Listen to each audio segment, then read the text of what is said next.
Welcome to our YouTube channel English Studies. In this video we will discuss about Shakespeare's Sonnet 6. Sonnet 6. Then let not winter's ragged hand deface in thee thy summer ere thou be distilled. Make sweet some vial, treasure thou some place with beauty's treasure ere it be self-killed. That use is not forbidden usury, which happies those that pay the willing loan. That's for thyself to breed another thee, or 10 times happier, be it 10 for 1. 10 times thyself were happier than thou art, if 10 of thine 10 times refigured thee. Then what could death do, if thou shouldst depart, leaving thee living in posterity?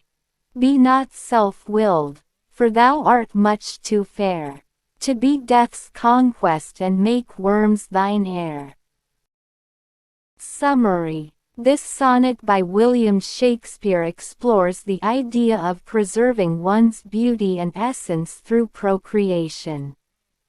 The poet advises against letting the harshness of winter, symbolic of old age and decay, mar your beauty before you pass it on to the next generation.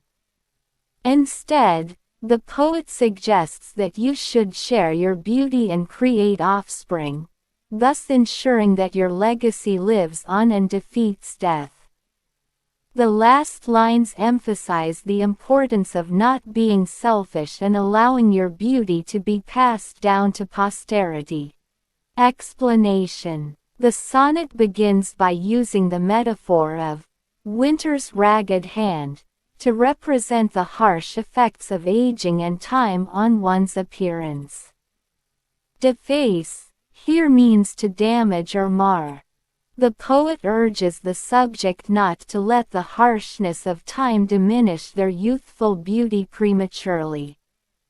Instead, they should wait until they have fully matured, as if being distilled, or refined like a precious substance.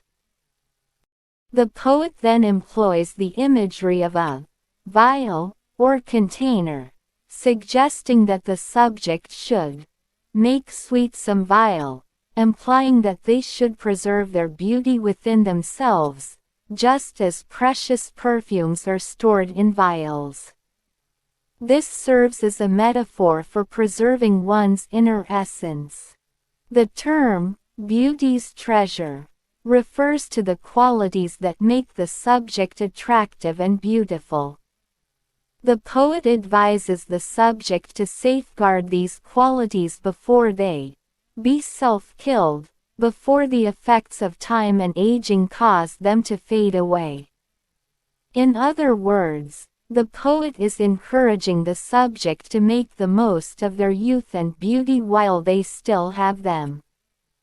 The following lines introduce the concept of procreation and passing on one's beauty and essence. The poet suggests that those who willingly share their beauty through procreation are happies, or happier. By creating offspring, the subject can ensure that their qualities and legacy continue in the next generation.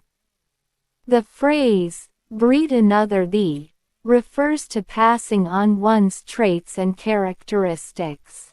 The idea of being 10 times happier, be it 10 for 1, alludes to the happiness gained from producing multiple offspring, with the numerical exaggeration highlighting the extent of this joy. The poet then brings up the idea of usury, which means lending money with interest. Here, the suggestion is that using one's beauty to create offspring isn't a forbidden form of usury, but rather an investment in the future. The poem continues by proposing that if the subject had 10 children, each of whom inherited their beauty and qualities, they would experience greater happiness compared to their current state. This idea of leaving behind a multiplied version of oneself becomes a form of triumph over death. The poet questions what death could do if the subject were to leave behind a legacy of beauty and essence, thereby outlasting death's power. The poem concludes by emphasizing the importance of not being self-centered or selfish with one's beauty. By choosing to pass on their traits and beauty, the subject could continue living through their descendants, ensuring a lasting legacy. The term, posterity, refers to future generations. In essence, Sonnet 6 explores the themes of time, beauty, procreation, legacy, and mortality.